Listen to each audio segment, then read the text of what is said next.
রাজশাহীর পদ্মার ওপারে খানপুর চরেই সারাটা জীবন কেটেছে হাসেন আলীর। বন্যা ও ঝড় বৃষ্টিতে চরে দুঃসহ সময় কেটেছে তার। জীবনের এই পড়ন্ত বেলায় শরীর যেন চলতেই চায় না, তবু এই পদ্মাপাড়ের ভিটেমাটি আঁকড়েই টিকে থাকার সংগ্রাম হাসেনের, কারণ কোথাও যাওয়ার জায়গা নেই তার। বর্ষায় দুকুল ছাপিয়ে নদীর পানি ঢুকে চরে। এবার সপ্তাহ তিনেক পর ধীরে ধীরে নামছে পদ্মার পানি। বৃদ্ধ হাসেন আলীর মনে খানিকটা স্বস্তি ফিরেছে। বন্যার পানি যখন বেশি বাড়িয়ে গেলে বাড়িঘর সব ডুবে যায়, তখন আমাদের দারুণ অসুবিধা হয়ে যায়। তখন আমরা এক বাড়ি থেকে আর এক বাড়ি যাইতে পারি না, খুবই অসুবিধা, তখন মানে মরা মরা অবস্থা। বেশ কয়েক বছর পর এবার বর্ষার শেষ দিকে পানি বাড়ে পদ্মায়। বিস্তীর্ণ চরাঞ্চল প্লাবিত হয় এতে। জীবন ও জীবিকা নিয়ে দুর্বিষহ পরিস্থিতিতে পড়েন চরের বাসিন্দারা। নদী ভাঙন তাড়া করে তাদের। রেহাই পেতে কবছর পরপরই ছুটে বেড়াতে হয় এক চর থেকে আরেক চরে।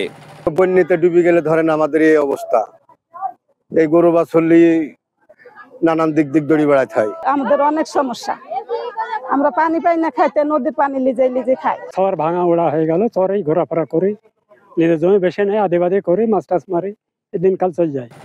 বন্যা দুর্গত চরবাসীর কাছে এখনো সরকারি সহায়তাও পৌঁছেনি। তবে সামাজিক দায়িত্ব হিসেবে চরাঞ্চলের অসহায় মানুষের জন্য সহযোগিতার হাত বাড়িয়ে দিয়েছে দেশের অন্যতম প্রধান শিল্পগোষ্ঠী নাবিল গ্রুপ। খাদ্যপণ্য বোঝাই কয়েকটি নৌকা নদী পাড়ি দিয়ে ছুটে চলে পদ্মার চরে।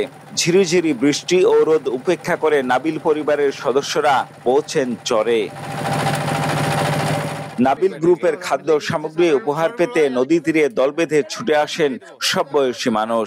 সহায়তা পেয়ে খুশি চরের বাসিন্দারা। নাবিল গ্রুপ আমাদেরকে চাল, ডাল, তেল এগুলা দিল। এখন আমরা ডাক দিয়েছি, আমরা নদীর ধারে এসে নিলাম, আমরা তাই যাচ্ছি। নাবিল গ্রুপ আমাকে খাদ্য দিছে, ধন্যবাদ জানানো হচ্ছে। রাজশাহী থেকে নাবিল গ্রুপ আমাদেরকে সাহায্য দিল, চাল, ডাল, তেল, আলু। এখন এই কদিন আমাদেরকে যে কদিন যায় সেই কদিন আমাদেরকে চলতে হবে। কয়েক বছর পর এবার রাজশাহী পয়েন্টে পদ্মার পানির সতর্ক সীমা অতিক্রম করে, যদিও গেল কয়েকদিন ধরে কমতে শুরু করেছে পানি।